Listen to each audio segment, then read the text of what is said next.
রূপালী জগতে যে নারী যত বেশি উলঙ্গ সে নাকি তত বেশি সাহসী। জানেন বলে এটা একটা সাহসী নারী, খুব সাহসী পদক্ষেপ তার। যত বেশি শরীর থেকে কাপড় নামাতে পারবে, যত বেশি বস্ত্রহীন হয়ে নিজেকে প্রেজেন্ট করতে পারবে, সে নাকি তত বেশি সাহসী। আমার চট্টলার ভাইয়েরা, শয়তানের প্রথম এজেন্ডা ছিল বনি আদমকে বস্ত্রহীন করা। সে আদম এবং হাওয়া আলাইহিস সালামকে নিষিদ্ধ গাছের ফল খাইয়ে তাদেরকে বস্ত্রহীন করেছে। এই জামিনেও সে আমাদেরকে বস্ত্রহীন করতে চাইবে।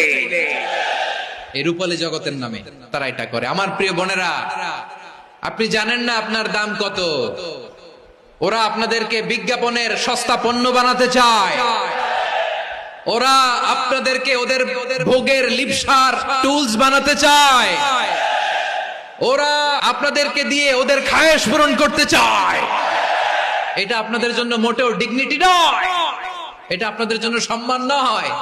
আপনার সম্মান শালীনতায়, আপনার সম্মান হেজাবে, আপনার সম্মান ভদ্রতায়।